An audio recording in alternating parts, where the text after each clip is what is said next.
The Warning en Japón 2026, confirmadas en el Summer Sonic 2026. Lo que anunció The Warning hace algunas semanas no es una fecha más, es un golpe directo al mapa mundial del rock. La banda regiomontana confirmó en su página oficial hace unas semanas que formará parte del Summer Sonic 2026, uno de los festivales más importantes y masivos de Asia, que se celebrará los días 14, 15 y 16 de agosto en Japón. Sí, Japón, uno de los mercados musicales más grandes y exigentes del planeta. Y hoy te voy a explicar por qué esta noticia no es pequeña. Es un movimiento estratégico que confirma que The Warning ya está jugando en las grandes ligas globales. Pero, ¿qué es el Summer Sonic y por qué es tan importante? Para quienes no lo tengan en el radar, el Summer Sonic no es cualquier festival.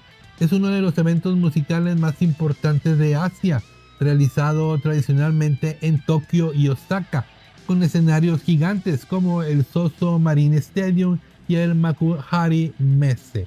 Por sus escenarios han pasado verdaderos titanes del rock y la música internacional, como Metallica, Red Hot Chili Peppers, Green Day y Muse. No estamos hablando de un festival de nicho, estamos hablando de un evento que reúne a decenas de miles de personas por día y que es vitrina directa para el mercado asiático. Y ahora en el 2026, The Warning será parte de ese festival.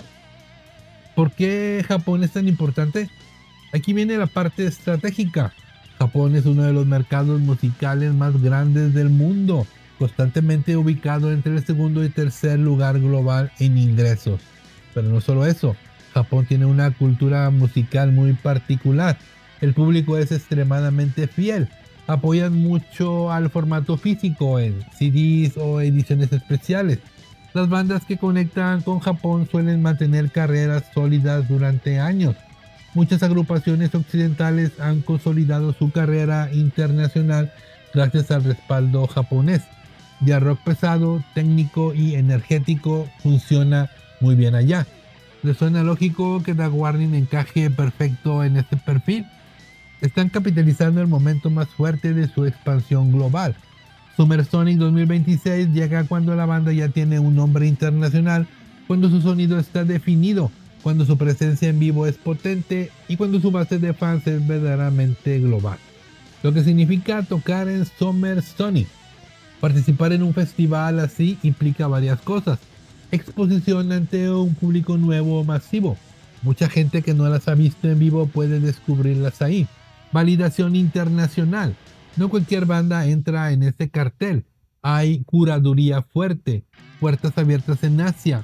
Una buena recepción puede traducirse en giras propias en Japón, fechas en otros países asiáticos, mayor distribución física, invitaciones a más festivales, posicionamiento mediático. Medios japoneses e internacionales cubren Summer Sonic y eso amplía el alcance. Es cierto, ellas ya han tocado en Japón anteriormente, pero ahora lo harán en un festival gigante. El factor cultural, Japón y el virtuosismo. Hay algo interesante aquí. El público japonés aprecia muchísimo la precisión musical, la disciplina escénica, la técnica instrumental, la intensidad emocional.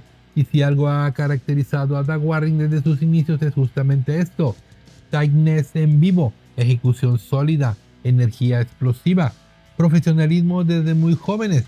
No es descabellado pensar que pueden conectar muy fuerte con ese público. ¿En qué día tocarán?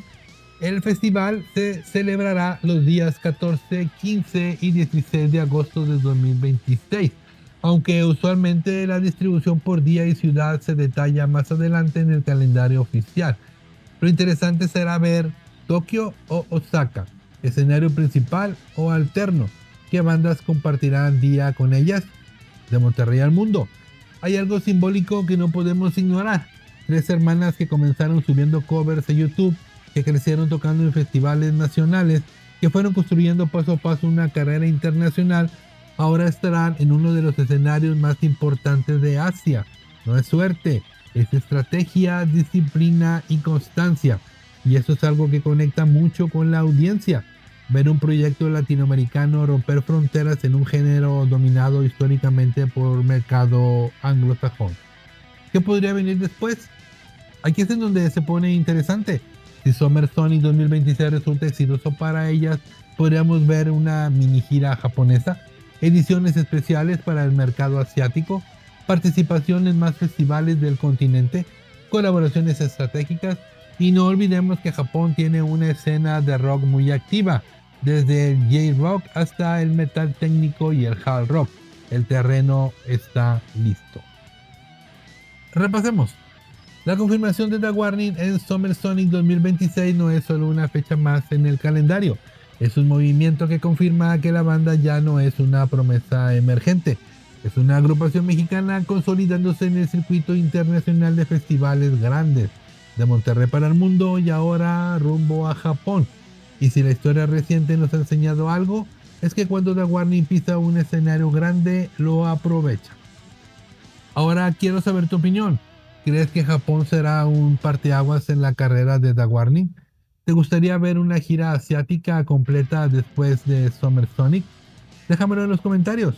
Si te gusta estar al día con las noticias más importantes del rock internacional y apoyar al talento latino que está rompiendo fronteras, suscríbete ahora mismo, activa la campana y comparte este video con otro fan del rock. Porque aquí no seguimos rumores, seguimos la evolución real del rock mundial. Nos vemos en el siguiente video. Soy José Luis de Revistas de Rock en México. Larga vida Rocky.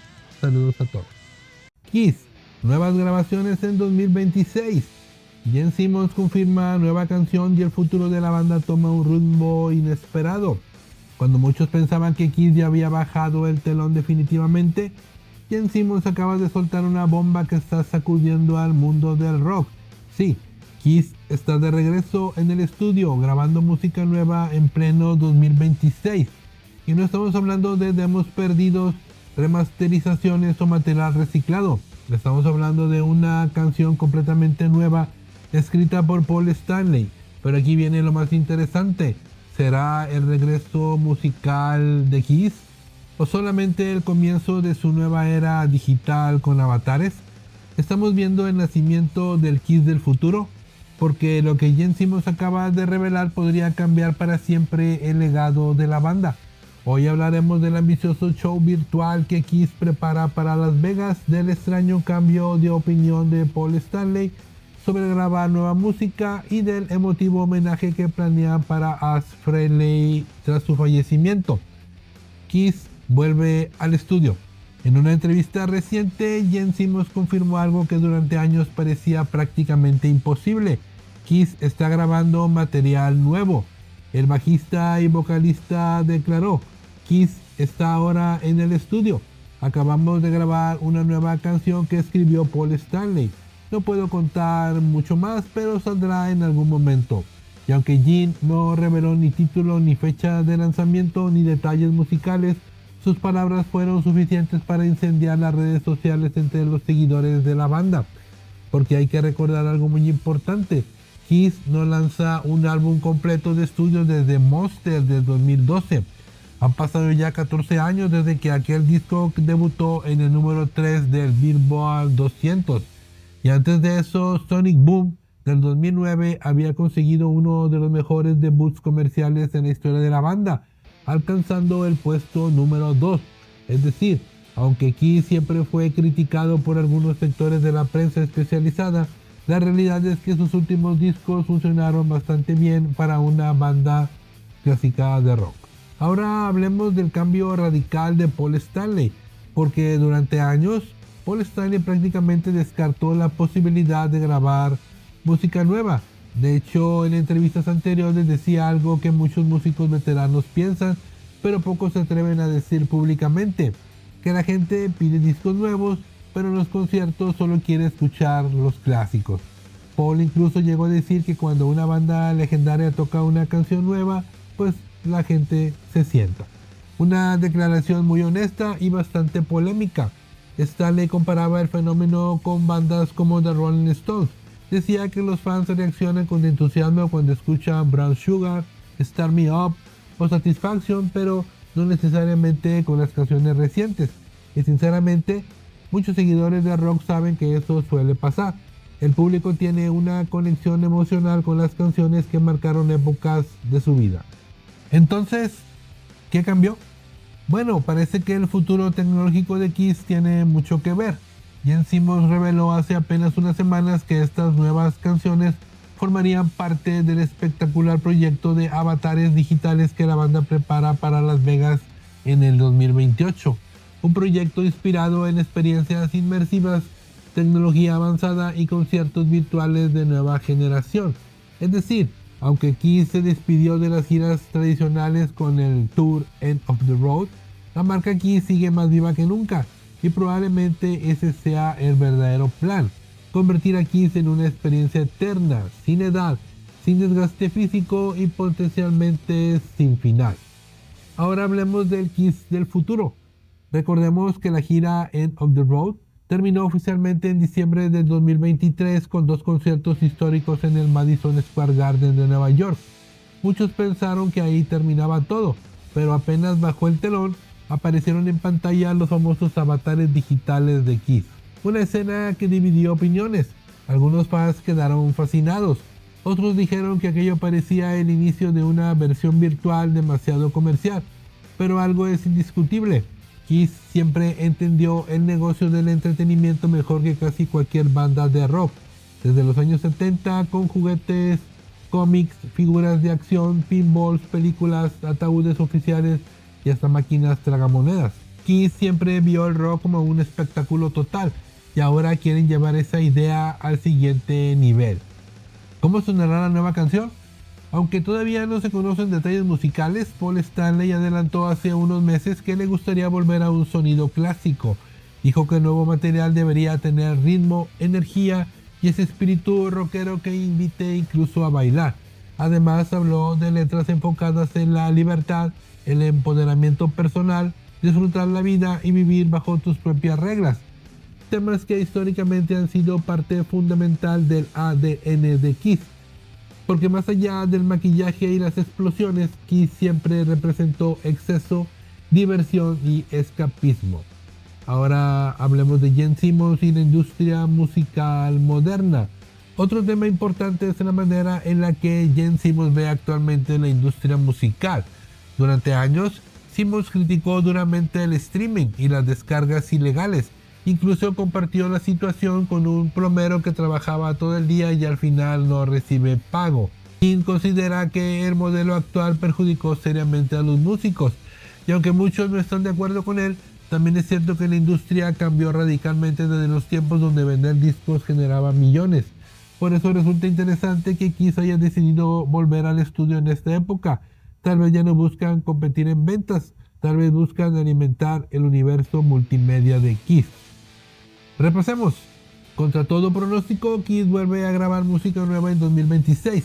Una banda que durante años parecía enfocada únicamente en despedidas, giras finales y nostalgia, ahora prepara canciones inéditas de una nueva etapa tecnológica que podría redimir el concepto de conciertos de rock. La gran pregunta es, ¿los fans realmente quieren nuevas canciones de Kiss o solamente quieren escuchar Detroit Rock City, Love Gone, Rock and Roll Night una vez más? Déjamelo aquí abajo en los comentarios. ¿Te emociona esta nueva etapa de Kiss? ¿O crees que la banda debió terminar definitivamente después de la gira de despedida? Quiero leer tu opinión porque este tema seguramente dividirá a muchísimos fans. Y si te gusta el rock clásico, las noticias del mundo del metal y las historias detrás de las bandas legendarias, ya sabes qué hacer. Dale like, comparte este video con otro fan de Kiss y suscríbete al canal porque aquí el rock nunca muere. Soy José Luis de Revistas de Rock en México. Larga vida al rock y saludos a todos. The Beatles abrirán un museo en el 2027. La noticia rockera de hoy es acerca de los Beatles. Después de décadas de historia, nostalgia y millones de seguidores alrededor del mundo, finalmente ocurrirá algo que muchos pensaban imposible.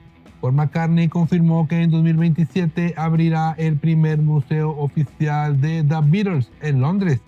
Y no será en cualquier lugar. Será precisamente en el histórico edificio donde la banda grabó parte de Let It Be y donde ofrecieron el último concierto de su carrera sobre una azotea que terminó convirtiéndose en leyenda. Sí, el mítico concierto de Savile Row volverá a la vida. Y atención, porque este proyecto contará con archivos nunca antes vistos. recreaciones históricas, recuerdos originales y el respaldo oficial de Apple Corps, la empresa fundada por los propios Beatles. En esta noticia rockera te voy a contar por qué este museo podría convertirse en el lugar más importante para cualquier fan de los Beatles en todo el planeta. Comenzamos. La historia del rock acaba de recibir una noticia gigantesca.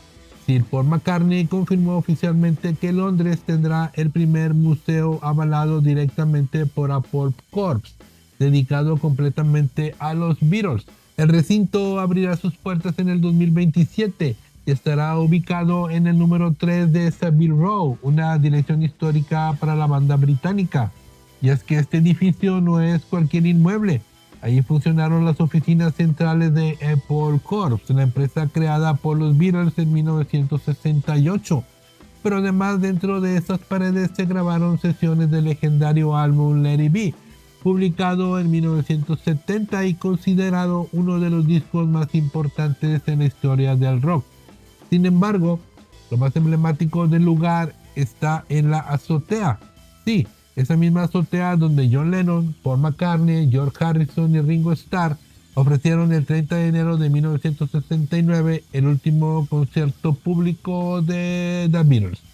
Una presentación improvisada que terminó convirtiéndose en uno de los momentos más históricos de la música contemporánea.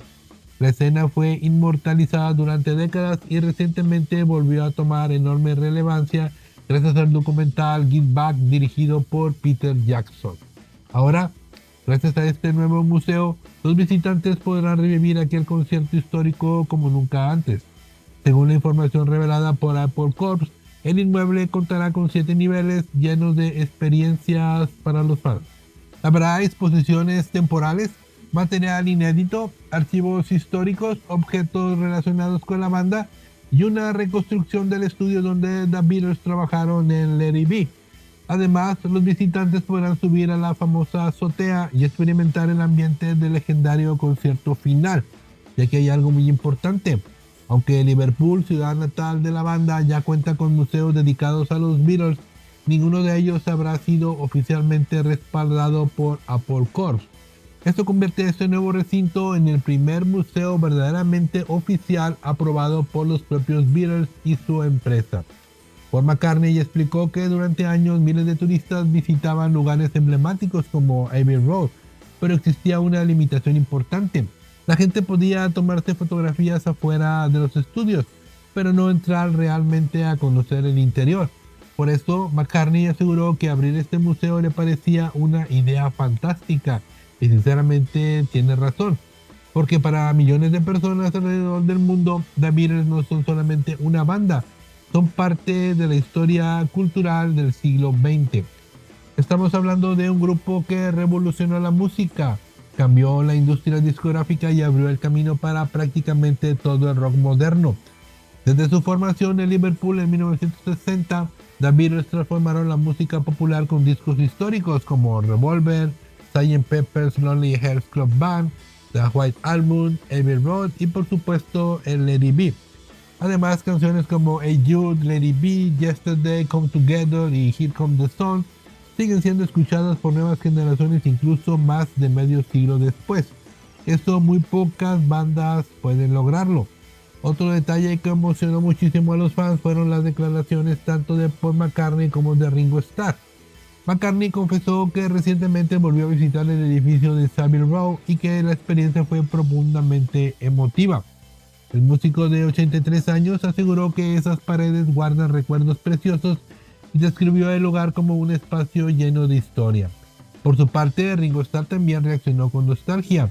El legendario baterista afirmó que regresar simbólicamente a Savile Row es como volver a casa. Y esa frase ha tocado profundamente a muchísimos seguidores de la banda. Porque aunque John Lennon fue asesinado en 1980 y George Harrison falleció en el 2001, el legado de The Beatles sigue completamente vivo. Cada generación descubre nuevamente su música, cada década aparecen nuevos fans y ahora este museo buscará preservar toda esa historia para el futuro. El proyecto también representa un movimiento turístico enorme para Londres.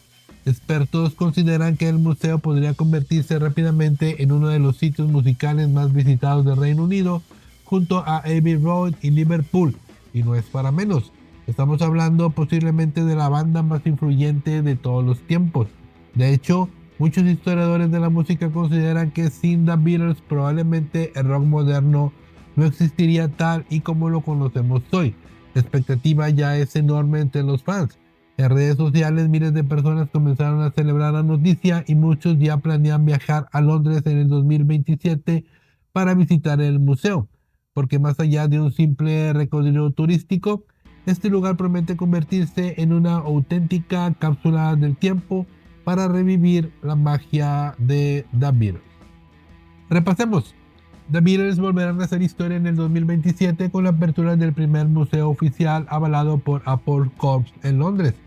El legendario edificio de Savile Row donde grabaron Let It Be y ofrecieron su último concierto sobre la famosa azotea abrirá sus puertas para que millones de fans puedan conocer de cerca una parte fundamental de la historia del rock. Paul McCartney y Ringo Starr ya expresaron su emoción por este proyecto que promete convertirse en un sitio histórico para la música mundial. Y sinceramente, para los amantes del rock clásico, este museo será mucho más que un recorrido turístico. Será una oportunidad para regresar al lugar donde nació una parte importante de la historia musical del planeta. Y ahora quiero preguntarte algo. Si pudieras viajar al pasado y ver un solo concierto de The Beatles, ¿cuál etapa elegirías? ¿La Beatlemanía de los años 60 o la época más experimental de Abbey Road y Let It Be? Déjamelo aquí abajo en los comentarios. Y si te gustó este video, comparte esta noticia con otros fans del rock clásico. Dale like, suscríbete al canal, porque aquí seguimos trayéndote las noticias más importantes del mundo del rock. Soy José Luis de Revistas de Rock en México. Larga vida rock y saludos a todos. The Doors. Se reestrena la película en México. La noticia rockera de hoy es hablar de una película que para muchísimos rockeros, en los cuales me incluyo, ya es una obra de culto y que acaba de regresar a las salas de cine mexicanas este 14 de mayo. Estamos hablando de The Doors, la polémica y legendaria cinta dirigida por Oliver Stone y protagonizada por Val Kilmer como Jim Morrison. Pero aquí viene la gran pregunta que muchos fans están haciendo. ¿Realmente fue restaurada? ¿Tiene escenas nuevas? ¿Vale la pena verla otra vez en el cine? ¿Y qué tan fiel fue esta película a la verdadera historia de The Doors? Hoy vamos a platicar de todo esto porque esta cinta sigue generando conversación más de 30 años después de su estreno original. Así que prepárense, porque vamos a entrar nuevamente al mundo de Jim Morrison, el exceso, la poesía, el rock psicodélico y una de las bandas más importantes de todos los tiempos. Comencemos. La película de The Doors volvió oficialmente a varios complejos de cine en México este 14 de mayo. En funciones especiales que rápidamente llamaron la atención de los fans del rock clásico. Y no estamos hablando de cualquier película musical. La cinta de Oliver Stone, estrenada originalmente en 1991, se convirtió con los años en una auténtica referencia para toda una generación que descubrió o redescubrió la música de The Doors gracias al cine. Muchos fanáticos mexicanos nunca tuvieron la oportunidad de verla en pantalla grande en los 90, así que este reestreno terminó convirtiéndose en una experiencia muy especial, sobre todo porque el sonido de canciones como Like My Fire, Brick on Truck, The End y Riders on the Storm simplemente se siente diferente dentro de una sala de cine. Y eso es precisamente lo que ha provocado tanta nostalgia entre los seguidores de la banda. La película ¿fue realmente restaurada? Ahora bien, aquí viene uno de los temas que más polémica ha causado. Muchos anuncios y publicaciones comenzaron a decir que la película fue restaurada y que incluso tenía escenas nuevas. Y sí, parcialmente es cierto. La película sí pasó por un proceso de restauración digital. Eso significa que se trabajó en la limpieza de imagen, corrección de color, mejora de contraste, remasterización de audio y definición visual mucho más limpia. Y honestamente eso sí se nota muchísimo. De hecho yo la vi el día de ayer. Las escenas de conciertos, las secuencias psicodélicas y toda la fotografía cargada de luces y humo ahora luce mucho más viva que en versiones antiguas, especialmente para quienes recuerdan verla en VHS, televisión o DVD. Bueno, a mí sí me tocó verla en el estreno de 1991. Y aquí la diferencia sí es considerable. ¿Y las escenas nuevas? Pero ojo, no estamos hablando de una película completamente nueva, ni de una versión con media hora inédita. Esto es importante aclararlo. Lo que muchos fans están viendo realmente es una edición basada en restauraciones previas y en la versión extendida que Oliver Stone lanzó hace años bajo el nombre de The Doors The Final Cut. Esta edición ya incluía algunas tomas extendidas, escenas ligeramente más largas, pequeños diálogos recuperados, transiciones distintas y material que en algunos formatos fue recortado.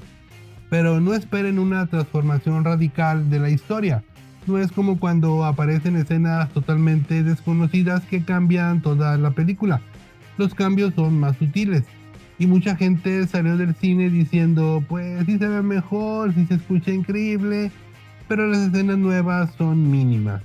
Así que si van esperando una película totalmente diferente, probablemente no sea el caso. Pero si van buscando la experiencia cinematográfica y musical, entonces sí vale bastante la pena. Val Kilmer y su legendaria actuación.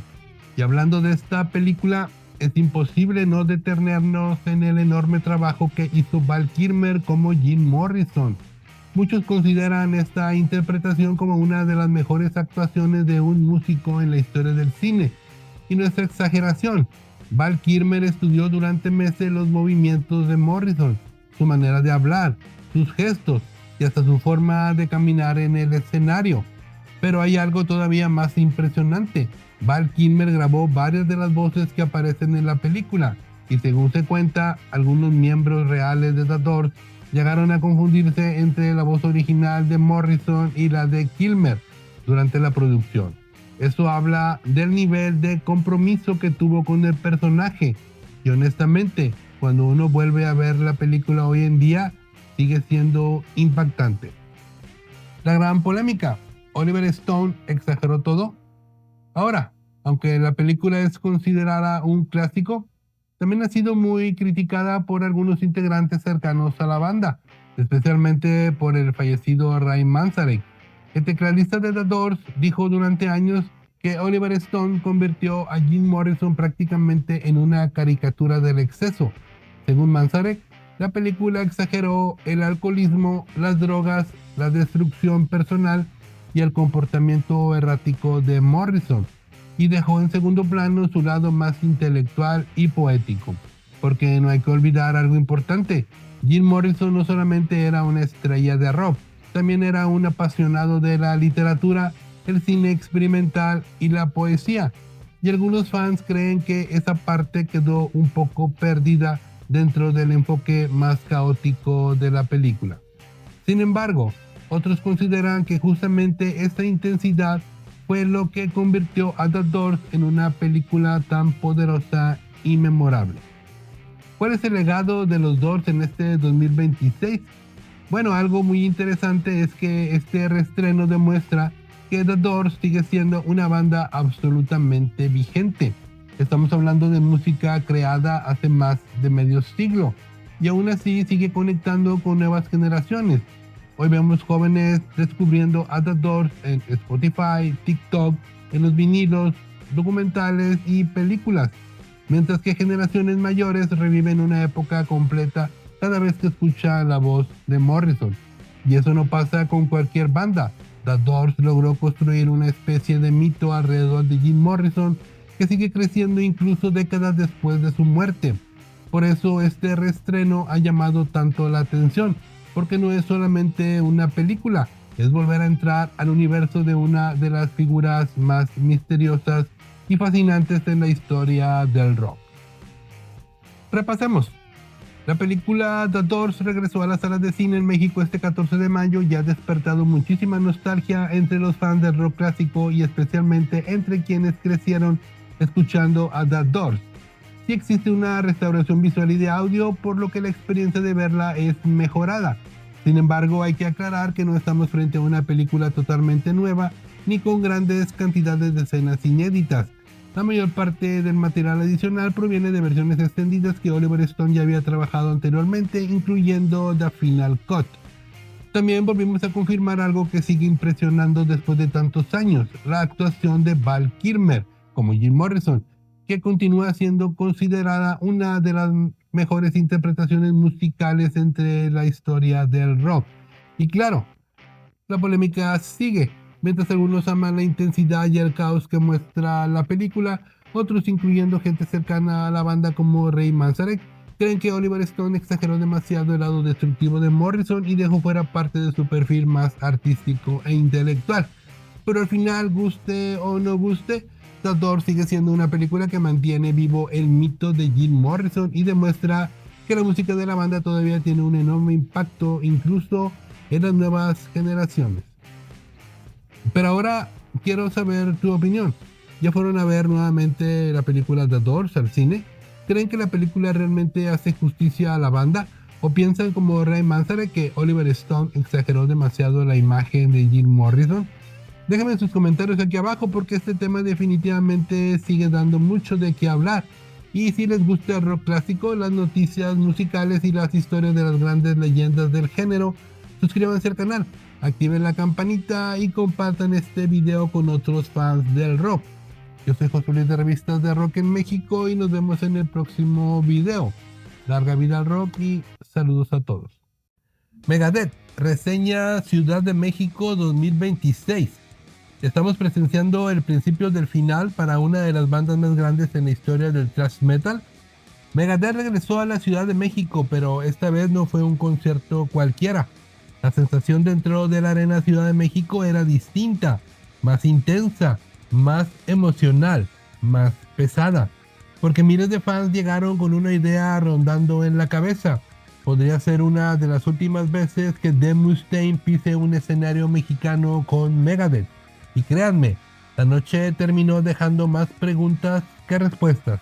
En esta noticia rockera vamos a hablar de los momentos más brutales del concierto, la reacción del público mexicano, el mensaje de Mustaine que hizo explotar la arena y por qué esta gira llamada This Was Our Life podría marcar el cierre definitivo de una era histórica del metal. Comencemos. La Arena Ciudad de México comenzó a llenarse desde horas antes del show y desde los pasillos ya se sentía que esto no era simplemente otra fecha de gira. Playeras clásicas del Rust in Peace, chamarras llenas de parches, fans repasando riffs enteros mientras caminaban entre los puestos de mercancía oficial y algo muy importante, varias generaciones reunidas por una misma banda. Había personas que escuchan a Megadeth desde los años 80, pero también jóvenes que por primera vez iban a ver a Dave Mustaine en vivo, y todos compartían la misma sensación. El tiempo está pasando y Megadeth podría estar acercándose a su despedida. Desde hace algunos años, Mustaine ha hablado públicamente sobre la posibilidad de bajar el ritmo, especialmente después de sus problemas de salud y de las exigencias físicas que implica seguir tocando thrash metal a este nivel. Recordemos que en el 2019 el músico enfrentó una dura batalla contra el cáncer de garganta, una noticia que en su momento sacudió al mundo del rock y que incluso puso en duda el futuro de la banda. Pero contra todos los pronósticos, Mustaine regresó a los escenarios y lo hizo manteniendo vivo el nombre de Megadeth. Por eso esta gira tiene un peso emocional muy fuerte para los fans. El inicio del concierto. Cuando las luces finalmente se apagaron, la arena explotó. Miles de brazos levantados, gritos ensordecedores, celulares grabando cada segundo y entonces apareció Megadeth. La banda abrió con Tipping Point y seguida inmediatamente por The Conjuring y una demoledora Hangar 18. Desde los primeros minutos quedó claro que el público mexicano no había ido solamente a escuchar música, habían ido a vivir el momento. El sonido de las guitarras convirtió la pista en una auténtica zona de guerra metalera. Mosh pits, empujones, puños al aire y coros que prácticamente tapaban la voz de Mustaine. Y algo impresionante era ver cómo distintas generaciones cantaban las canciones de memoria. padres enseñándole a sus hijos quién es Dave Mustaine, amigos abrazados gritando los riffs antes incluso de que empezaran las letras, fans grabando el escenario vacío como si intentaran congelar el tiempo, porque muchos sabían que esta noche podía ser irrepetible. Dave Mustaine apareció exactamente como lo conocen sus seguidores desde hace décadas, serio, sobrio, sin necesidad de exagerar movimientos. A sus 60 y tantos años, Mustaine ya no necesita correr por todo el escenario para demostrar autoridad. La presencia la tienen las canciones. Cada tema provocaba una reacción todavía más intensa dentro de la arena. En varios momentos era el público quien cantaba más fuerte que la propia banda, y eso es algo que muy pocas agrupaciones consiguen después de más de 4 décadas de carrera. Pero si hubo una canción que cambió completamente la energía del concierto, fue Tornado of Souls. En cuanto comenzó el riff principal, el centro de la pista volvió a abrirse para un gigantesco mosh pit, mientras cientos de fans levantaban los brazos siguiendo cada nota. Ahí fue cuando muchos entendieron que no estaban viendo simplemente un concierto de metal, estaban viendo historia viva. Más adelante llegó otro momento muy especial, Ride the Lightning. Sí, la canción relacionada con la etapa de Mustaine en Metallica y que con los años se convirtió en uno de los temas más celebrados por los seguidores de Megadeth. La reacción del público mexicano fue brutal. Y es que, aunque el conflicto entre Metallica y Mustaine quedó atrás hace muchos años, para millones de fans sigue siendo imposible separar esa parte de la historia del thrash metal. Mustaine habló poco durante el concierto, pero cuando lo hizo la arena se vino abajo. En uno de los momentos más emotivos de la noche dijo: "Gracias por tantos años", y esa frase bastó para provocar una ovación gigantesca. Más adelante agradeció directamente al público mexicano por mantenerse fiel a Megadeth durante décadas, y no es poca cosa. México siempre ha sido uno de los países más importantes para el metal. Bandas como Iron Maiden, Metallica, Judas Priest, Slayer y por supuesto Megadeth han reconocido durante años la intensidad y la lealtad del público mexicano, y esta noche volvió a quedar demostrado. La recta final del concierto fue simplemente demoledora. Peace Sells hizo explotar a toda la arena Ciudad de México, pero el cierre definitivo llegó con una de las canciones más importantes en la historia del metal, Holy Wars, The Punishment Due. En ese momento ya nadie estaba sentado, las luces recorriendo las gradas, la pista completamente encendida, miles de personas saltando y cantando al mismo tiempo, y cuando Megadeth abandonó el escenario pasó algo muy curioso. Mucha gente se quedó quieta mirando el escenario vacío, como si nadie quisiera aceptar que el concierto había terminado. Afuera seguía el ruido normal de la Ciudad de México, el tráfico, las luces, la rutina de siempre, pero dentro de la arena quedó una sensación muy distinta, la sensación de haber visto a una banda histórica enfrentándose inevitablemente al paso del tiempo, porque Megadeth no es solamente una agrupación de thrash metal, es una parte fundamental de la historia del rock pesado, y después de esa noche la pregunta quedó flotando en el aire: ¿cuántos falta para que Dave Mustaine decida cerrar definitivamente este capítulo? Repasemos. Megadeth ofreció en la Arena Ciudad de México uno de los conciertos más emotivos de su reciente gira This War or Life. Miles de fans vivieron una noche cargada de nostalgia, potencia y sensación de despedida, mientras Dave Mustaine agradecía al público mexicano por décadas de apoyo. Y ahora quiero saber tu opinión. ¿Crees que Megadeth realmente está cerca de despedirse? ¿O todavía tenemos Dave Mustaine para varios años más? Déjamelo aquí en los comentarios. Y si te gusta el rock, el metal y las noticias de las bandas más grandes del mundo, suscríbete ahora mismo al canal, activa la campana y comparte este video con otro fan de Megadeth, porque aquí el rock nunca muere. Soy José Luis de Revistas de Rock en México y hasta aquí la noticia rockera. Larga vida al rock y saludos a todos.